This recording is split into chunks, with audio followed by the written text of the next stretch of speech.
Welcome, welcome, welcome, lovely brothers and sisters. Welcome to the second live book reading today. And we are continuing our story from this marvelous book, I must say, the story of Isis and the war on bloodlines. And today the title is in actuality On the Priory of Sion and the Knights Templar. So let us start. All right. And then I know. Much can be said about the Priory of Sion, but I will not go into every detail about this order. And with I is mentioned the writer of this book itself, Wes Penry. Many prominent artists became members of the order over time, such as Leonardo da Vinci and Victor Hugo, both grandmasters, and scientists such as Isaac Newton. We often see esoteric paintings from medieval times having much esoteric symbolism in them. These artists were, of course, either Templars, members of the Priory of Sion, Rosicrucians, or they belonged to some other offspring from any of the above, all there to protect the royal bloodline. The more I investigate this, the more all tributaries of the river seem to connect at the same point. So the Priory of Sion turned into the Knights Templar, who later, with the Priory of Sion, created the York Rite of Freemasonry, led by the Templars. The Grand Lodge of England, where Prince Philip was the Grand Master, is also essentially a Templar order. The Priory of Sion located themselves in Jerusalem after the Catholic Church's First Crusade in 1099. A few decades later, they formed the Knights Templar to protect the Holy Grail, eventually trying to reinstate the Merovingians, ultimately defeating the Church of Rome.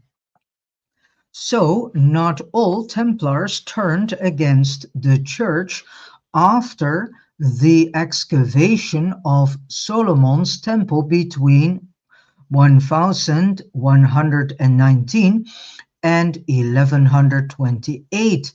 So, however, since they branded out The reason for this may be clear to the reader in time, but first we must address what happened after the excavation of Solomon's temple between 1119 and 1128.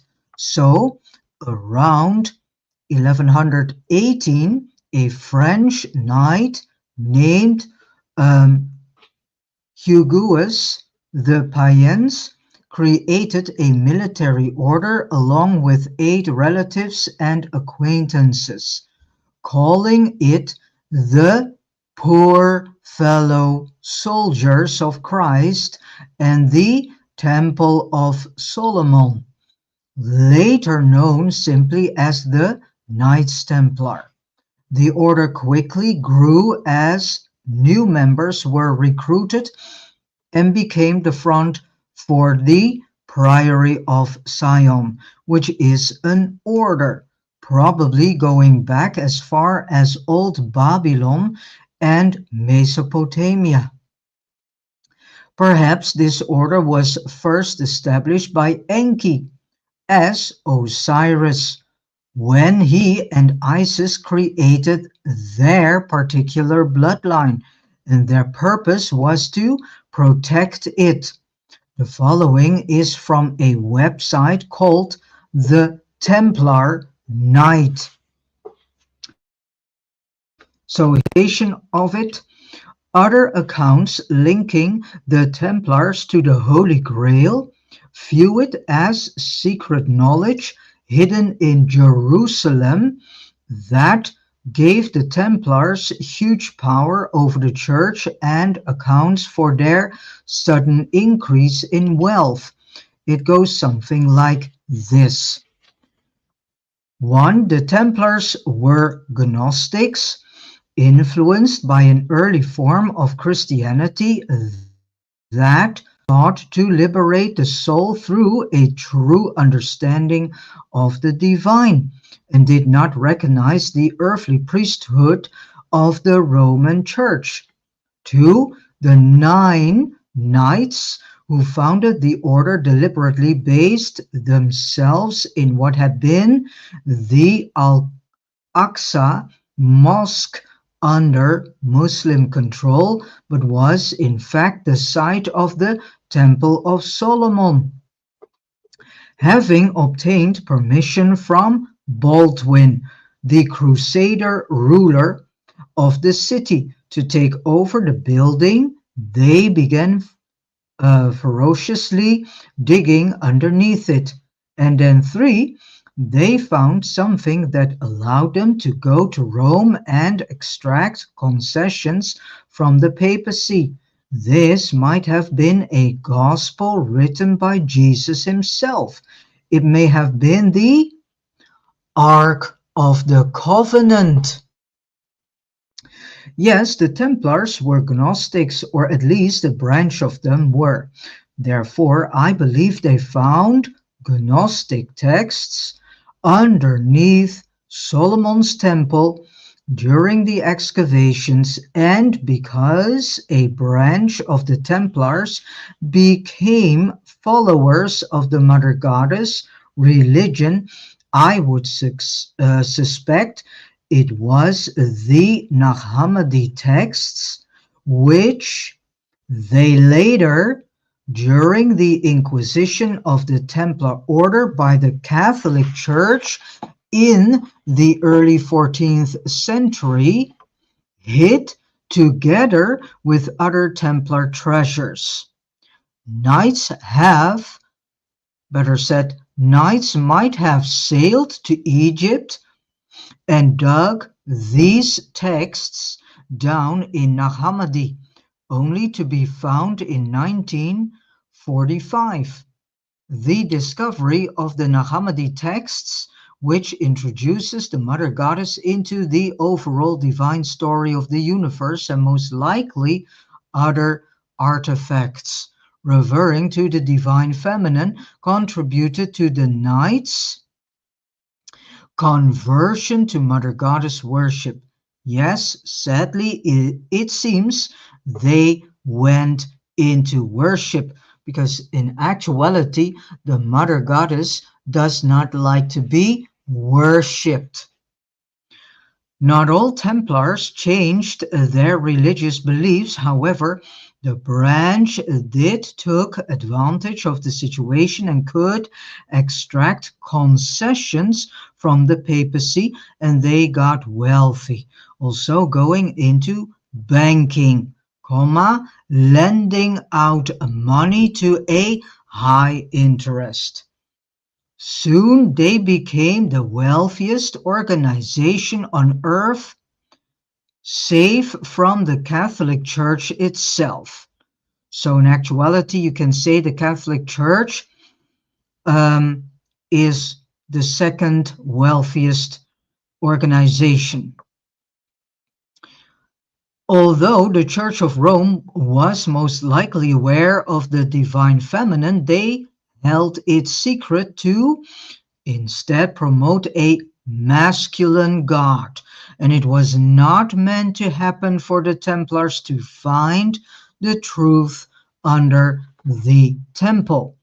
So as we have discussed earlier, the Church of Rome, with local popes positioned in different provinces of the Roman Empire, worships both Mary and Virgin Mary and Mary Magdalene, which are one and the same, and Jesus. They are an Isis-Marduk cult, which is based on Magdalene-Jesus cult. Protectors of the Holy Grail with the Priory of Sion and the Templars, as well as in current times the Rosicrucians, the Rosecrux, and other occult organizations. They are all connected and sit on the same kind of information, only presented differently. It appears to me that one branch of the Templars who continued following the Church took the male god approach, while another branch took a grander approach, seeing through that Isis is the cosmic mother, or maybe they even realized she was an extension of the cosmic mother herself, since this is conveyed in the Nag Hammadi.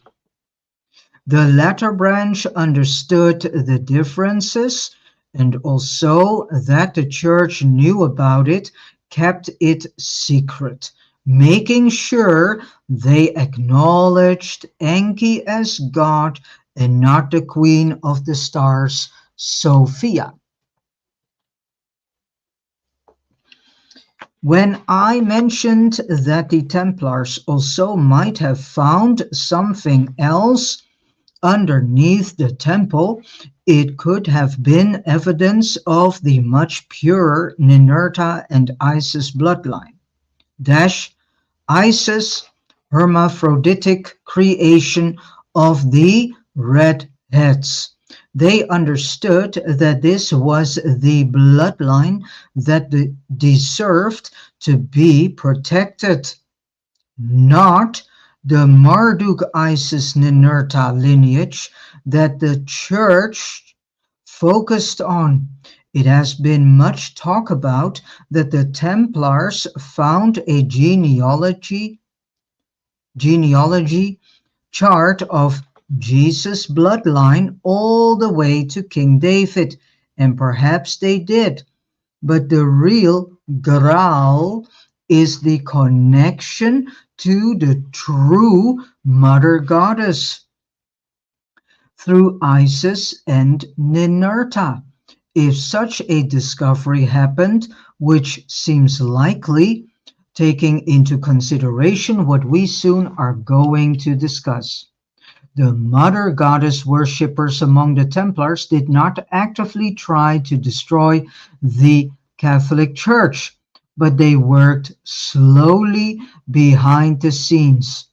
It is more than possible the Church knew the Templars had this evidence in their possession, and the order used it as blackmail. They kept the information hidden, and perhaps they threatened to expose the church as a fraudulent, or at least a false religion, which would, of course, be devastating. Thus, the Templar order could gain tremendous wealth, reluctantly provided to them by the church. Thus, two different bloodlines were now protected by different branches of the Templars, respectively creating two opposing branches. They were essentially just one bloodline, which is the Jesus-Magdalene lineage. It was a matter of perspective, such as who is divine, Jesus or Mary Magdalene. An important stronghold for the Templars was a place in France called Rennes-le-Château, with the skull and crossbones symbol and the Nenerta cross above the entrance. This is an old Templar symbol, which they also used on their ship sails. Today we see it in many occult societies, most prominently at the Yale Secret Society, the so-called Skull and Bones, of which the male bushes are part of, and as well as many other famous Elites are and were members of. It is also a symbol of the Jolly Roger, the pirate flag, which again is the Templar symbol, first in use in the early 1700s by the pirate, Emmanuel Winnie. There is much we have not been told about our history. Who were the pirates? Three treated Templars from whom the British Crown stole treasures. The Templars residing in Rennes-le-Château were mostly loyal to the papacy and were left alone, not being arrested in what led to the prosecution of the order in the early 14th century, while others were not so luckily. So the branch that prioritized the mother goddess blood, considering that royal and not the Jesus bloodline, set up their strongholds in Portugal, a country that was created by the Templars, and in Germany, which was at the time not under the influence of the papacy. Then something peculiar happened. So the Mother Goddess branch had a setback in the 1200s, most likely because of their connection to Mother Goddess worship, and they had to flee to Germany and Portugal for safety. Thus they could prolong the inevitable prosecution, which came to fruition later. The following will probably by many be discarded as superstitious nonsense, but it is not necessarily so.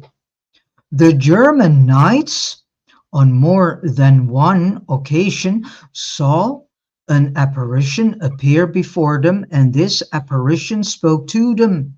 As we know, taking my research into consideration, the overlords, including Isis, knew how to shapeshift and take form in our reality. This appears to have happened Interestingly, this apparition called herself Isis. So the Untersberg is a great mountain straddling the um, Austro-German border. Opposite Salzburg, it was reputed in local legend to be the seat of the god Wotan and to be haunted. The Knights Templar of the region had their headquarters in Vienna, and before the year 1222 never had a Komturei, a command post near the mountain. So the commander of a so-called section returning from the Crusades to Austria in 1220 received an apparition believed to be of the demigoddess Isis at Nineveh, Old Babylon, who instructed him to proceed to the Untersberg and erect a temple in her honor inside it. There she would address them frequently, which she did as from 1226. So the appearance of Isis to the German knights. Sometimes in the year 1220, the German Knight Templar and commander Hubertus Koch, returning to Austria from the Crusaders with a small company, arrived at the ruins of the former Assyrian capital Nineveh in ancient Babylon. Here he reports being approached by an apparition of the demigoddess Isis, a graceful, maiden-like figure of a girl whose copper-colored hair waved as if in a breeze, although the day was actually windless. She gave Koch instructions to proceed to the mountain of the old god Wotan, that is the Untersberg near Salzburg. Build a house there and await her next apparition, where she would give important information regarding a new, between quotation marks, golden age for the world. The first testified apparition of Isis at Untersberg occurred in the year 1226 and was repeated regularly over the next 12 years. Isis delivering the full 134 verses of her revelation by 1238. The supposed purpose of Isis was to help achieve the destruction of the powers of darkness in the heavens and on earth. And as a first step, the world had to be rid of the Church of Rome, since it worshipped Jehovah/Yahweh/Yahuwah as God Almighty. Yeah.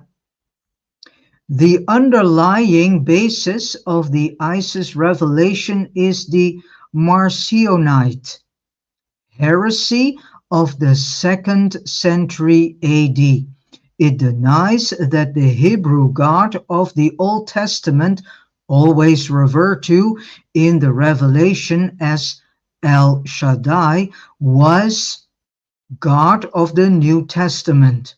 So Isis states that it was Al-Vater, the Al-Vater, God himself, who descended in human form as the, between quotation marks, All Christ, Jesus Christ, and was crucified by those he had come to reform. So the apparition was a figure clothed in a breath fine dress of shimmering green, such that one could perceive the outline of a tall female, slim and supple, shining through it. She was a wonderful being, half woman and half girl, and undoubtedly not of this world. Her beautiful face was narrow and pallid and absolutely wonderful. Her eyes and her hair and her fingernails shone with the color of amber. A golden tiara held back the masses of her hair, which reached to the ground, and on top of the tiara was a golden crescent moon, with points like horns, and at its center a golden sun. Her unhumanly large eyes stared at us, and her lips seemed to be glowing. And she was the most beautiful picture that a person ever saw, but she was translucent and not of humankind. She said, I called you here without you being aware of it, at which Roderick asked for her identity. She answered at once, I am Isai or Isis or Ishtar. The folk who revered me, better said, in this place called me Asherah. The people in the north who were your ancestors knew me as Idun. Idun, Nordic goddess of the clan Aesir. Different peoples named me as suited their own language. Then German knight Amarant said that they were both true to the Lord Jesus Christ and would never worship another deity. Ishtar/Isis, apparently amused, replied, I heard your prayers to him, to my godlike brother, but he is in his realm, while I, his godlike sister, am here again for a short while, for ultimately it is female power which will defeat Jehovah/Yahweh/Satan, and all those people who call Yahweh, Yahuwah, it is all the same person, the same being. Marduk. The goddess of love will change into a goddess of war to strike down Satan/Marduk when the moment comes in. After this, it was mostly the German and Austrian Templar branches that started despising the church more openly. It is said the Templars were suddenly, according to the church, practicing heresy, homosexuality, financial corruption, devil worshipping, fraud, spitting on the cross, and more. They were also accused of denying Christ. This is probably true, at least from the church's perspective, but the real downfall of the Templars was their greed. They lent money to monarchies, and they put everybody in debt whom they came in contact with. The interest upon delayed payments was ridiculous high, which prevented countries from being able to balance the debt. Does this sound familiar? Yes, because each and every country in this world is in huge debts. Look at America, for instance, the debt that country has, that is enormous. This is how they put entire countries in debt today. King Philip IV, who lived from 1268 to 1314 of France, the ruler of one such country, being in enormous debt, was tired of the knights' usury. He wanted to destroy the Templars completely to get rid of the debt, and he was also the one who accused the Templars of heresy and all the other accusations mentioned above. So it seems plausible that he infiltrated the order and found actual clues to what was going on. Rome was still a great empire and France was a part of it. However, the French monarchy stood above the papacy. Monastic military order whose original role as protectors of Christian pilgrims in the Latin East had been largely replaced by banking and other commercial activities. By the end of the 13th century, as the popularity of the Crusades had decreased, support for the military orders had waned, and Philip used as disgruntled complaint against the Knights Templar as an excuse to move against the entire organization as it existed in France. In part to free himself from his debts, other motives appear to have included concern over perceived heresy, assertion of French control over a weakened papacy, and finally the substitution of royal officials for officers of the temple in the financial management of French government.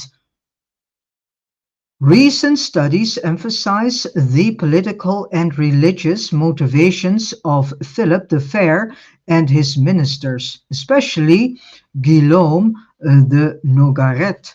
It seems that with the discovery and repression of the Templars' heresy, the Capetian monarchy claimed for itself the mystic foundations of the papal theocracy. The temple case was the last step of a process of appropriating these foundations, which had begun with the Franco-papal rift. At the time of Bonifacius the Eighth, being the ultimate defender of the Catholic faith, the Capetian king was invested with a Christ-like function that put him above the Pope. What was at stake in the Templars' trial, then, was the establishment of a royal theocracy. So, in 1303, King Philip kidnapped and murdered Pope Boniface the Eighth, and most likely a second local pope as well. Then the king used his influence over Pope Clement V and forced him into agreeing to a prosecution of the Templars, since the Pope was only his puppet. The Pope, however, wanted to hold proper trials, still after having arrested several Templars, leading to confessions of heresy and more under torture. King Philip IV used these forced confessions to have these Templars burned at the stake before they could form a defense. Then the Church, under Philip's command, raided the Templar facilities, trying to find treasures and so-called curiosa in their possessions, but they found many Templars had fled, and there were no treasures or relics found anywhere. It was later discovered that some members of the order had sailed to sea under the Templar flag with the treasures and were never heard from again. Some suspect the Catholic Church discovered them and caught them at sea, confiscating their valuable cargo, but no one knows for certain. Whatever the truth is, it appears the Templars were forewarned, perhaps having spies within France's royal court, so they could disappear before the church invaded and arrested those who stayed behind. Others, who still were on Roman territory, fled to their companions in Germany and Portugal. A faction of the order had a tragic end, as most of the readers might know, and it was officially dismantled in disgrace in 1314 on March the 11th. The Catholic Church burned at the stake the Templar Grand Master Jacques de Molay, and with him many other knights. Interestingly, no Templars in Rennes-le-Château and its vicinity were ever prosecuted. That part of the order was still in favor of the Catholic Church and the worship of the male god and Jesus. After the horrific end, surviving Templars worshipping the goddess went underground or laid low. Eventually, some of them went to England and Scotland, where they were protected by Robert the Bruce, King of Scots. For those who want more evidence that the persecuted Templars were Mother Goddess worshippers, please read the following quote. Here they talk about the, between quotation marks, Venus family. Venus is a Roman goddess who was also the Greek goddess Aphrodite, who in Egypt was Isis. Venus/Isis is also associated with copper, red hair. And if you go back to the quote about the Isis apparition showing herself to the Templars, she was associated with copper as well. So here is the quotation. The persecuted Knights Templar and the families they were members of were what we now collectively call the so-called Venus families. So why Venus? The planet Venus has always been considered the manifestation of the great goddess in the heavens since humans first began to watch and track the celestial bodies in the night sky.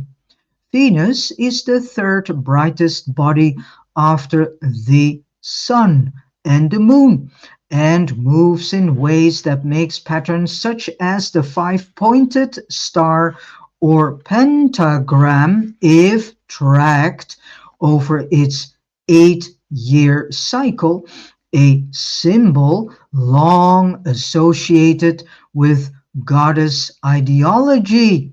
These families and the Templars kept alive an ancient faith where the sacred feminine was considered critically important.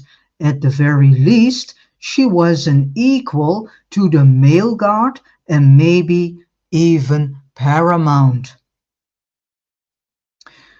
Because this flew in the face of the controlling Roman Catholic Church in medieval times, which actively pursued and burned at the stake anyone not practicing the dogma of the Church, the Templars needed to keep their reverence for the sacred feminine carefully veiled so as not to endanger themselves or their critical plans.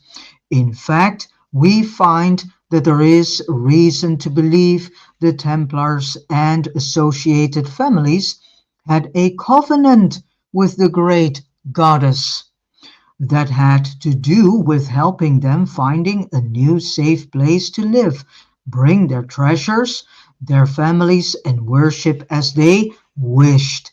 A, and here it comes, comma, a new Jerusalem, comma, away from the monarchs of Europe and the Catholic Church in exchange for keeping the sacred feminine aspect of their faith alive and well, yet carefully veiled in perpetuity. In Scotland, the Templars created a new order, comma, the Scottish Rite of Freemasonry, officially established in 1717, although records are showing it might have been established centuries earlier. So this is what the Freemasons themselves say about it. Quote, no one knows with certainty how or when the Masonic fraternity was formed. A widely accepted theory among Masonic scholars is that it arose from the stonemasons' guilds during the Middle Ages. The language and symbols used in the fraternity's rituals come from this era. The oldest document that makes reference to Masons is the Regius poem, printed about 1390, which was a copy of an earlier work. In 1717, four lodges in London formed the first Grand Lodge of England, and records from that point on are more records from that point on are more complete. End quote. And here is the correlation between the Templars and Masonry from the horse's mouth. Quote, the Knights Templar, comma, full name, the United Religious, Military, and Masonic Orders of the Temple and of Saint John of Jerusalem, comma, Palestine, Rhodes, and Malta, is a fraternal order affiliated with Freemasonry. Ultimately, it is just another branch of the ancient brotherhood, starting with Enki's Brotherhood of the Snake in the early second construct, but the Freemasonic branch of Scotland and England both protect the pure Isis Ninurta bloodline behind the scenes. This is extra interesting because these Templars came to the British islands, to the British islands from Germany. And who is on the throne of England up to this day? The House of Windsor, who is German. Wow.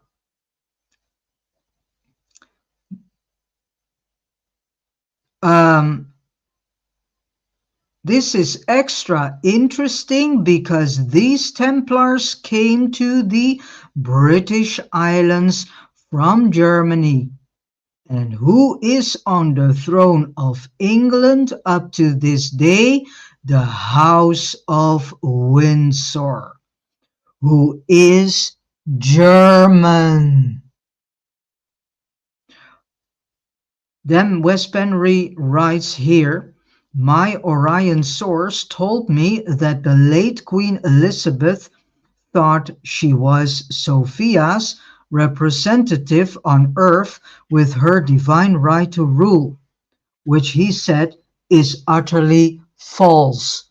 So she was in actuality doing the same as the Pope did by calling itself the representative of Father God, which is also utterly false. And so this Orion source says, and she is just another impostor.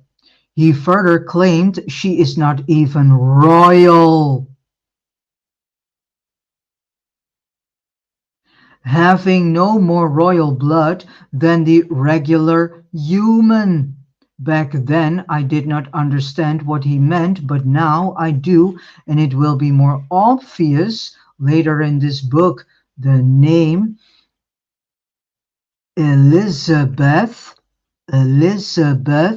is also a title for the mother goddess. So we now get a different understanding of names. According to my source in Orion, thus things are truly coming together. Prince Philip, being a member of the English Lodge of Freemasonry while he was alive, therefore protected the bloodline of the House of Windsor.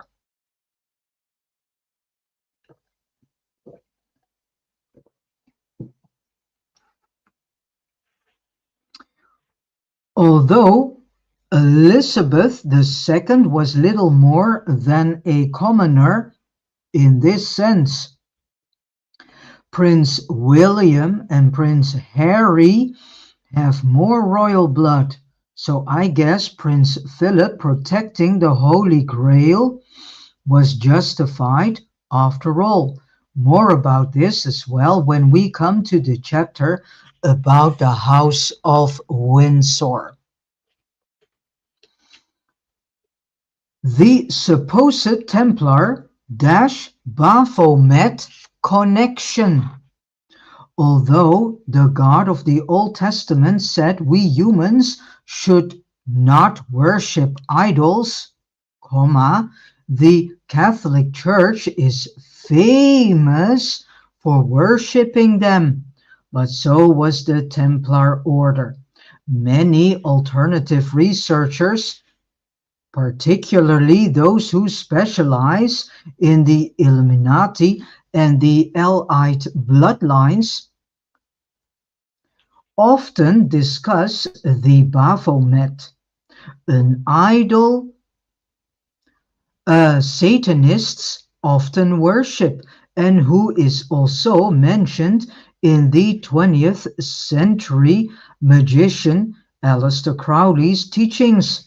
Ever since the Catholic Church condemned the Templars, said to have been worshipping the Baphomet, this so-called, between quotation marks, entity has been considered a satanic element.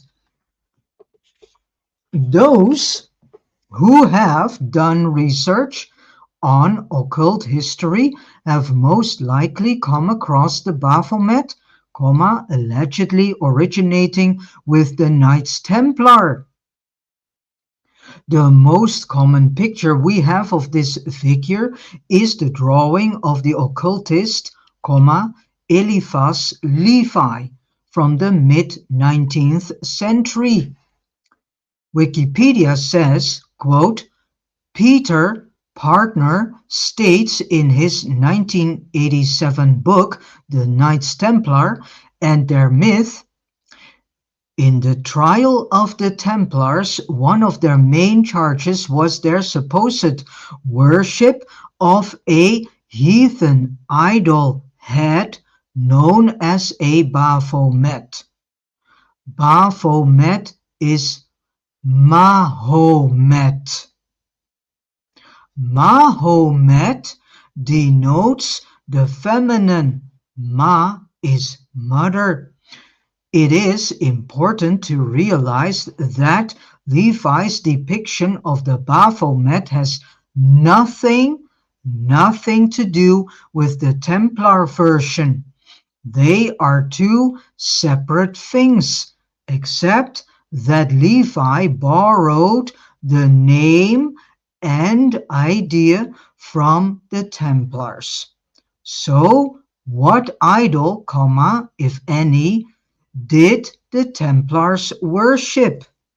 The indictment, act of accusation, published by the court of Rome, set forth that in all the provinces they had idols, that is to say, heads, some of which had 3 faces, others but one. Sometimes it was a human skull, that in their assemblies and especially in their grand chapters, they worshiped the idol as a so-called god, as their savior, saying that this head could save them, that it bestowed on the order all its wealth, made the trees flower and the plants of the earth to sprout forth.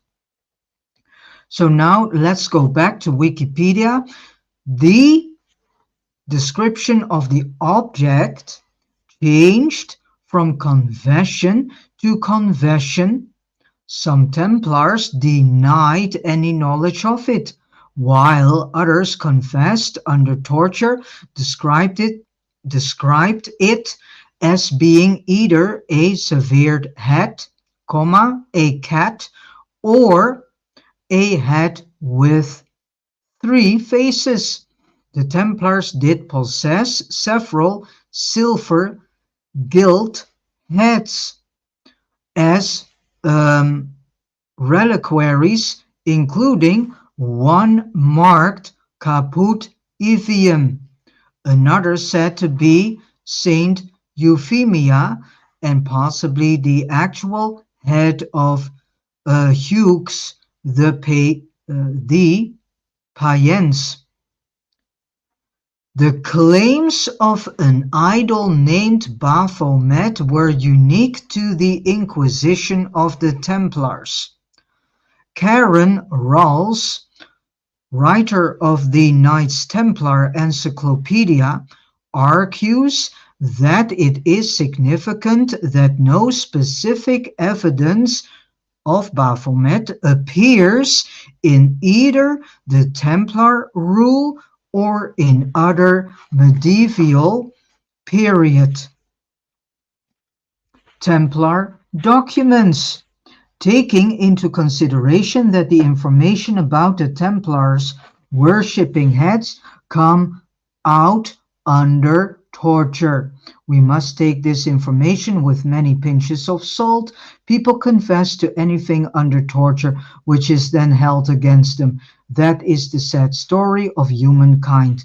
So whether the idol, the so-called Baphomet, was a church invention or a skull worshipped by the Templars is hard to say. Still, there is a probability they did.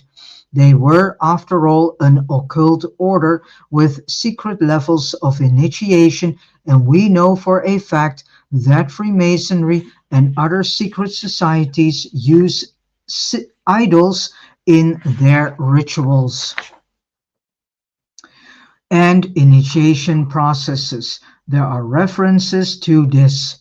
Baphomet was formed from the Greek words Baphi Mitius, to mean Taufe, der Weisheit, so baptism of wisdom. Nikolai attached to it the idea of the image of the supreme God in the state of quietude attributed to him by the Manichaean Gnostics, according to F.J.M.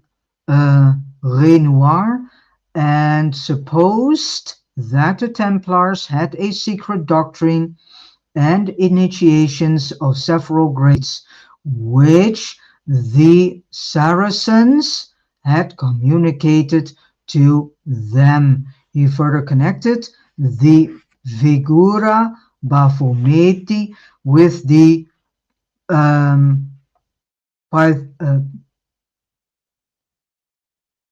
Pythagorean pentacle.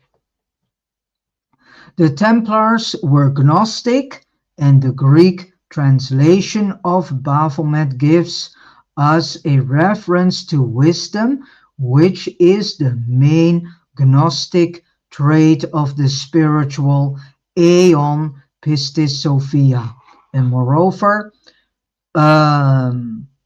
what in and moreover, a person known as Hugh J. Schonfield, one of the scholars who worked on the Dead Sea Scrolls, argued in his book The Essene Odyssey that the word Baphomet was created with knowledge of the Atbash substitution cipher, which substitutes the first letter of the Hebrew alphabet for the last, comma, the second for the second last, and so on. Baphomet rendered in Hebrew is BPWMT, interpreted using Atbash. It becomes Shofya, and then in bold, which is an emphasis of the writer Wes Penry himself, which can be interpreted as the Greek word Sophia, meaning wisdom. That both the Knights Templar and the Freemasons are Gnostics is not a secret, but something they willingly admit to themselves on their own websites and elsewhere, such as at universalfreemasonry.org.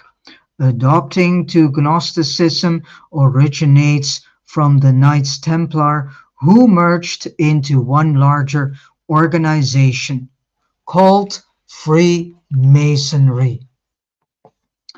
All right, and with this said, I have come to the end of this chapter 9. Chapter 10 is all about the Templars and the Holy Grail in the Wes Penry papers. That will be done the next time. I want to thank you for listening along and for tuning in through Facebook, through YouTube, and through Rumble. And thank you so much.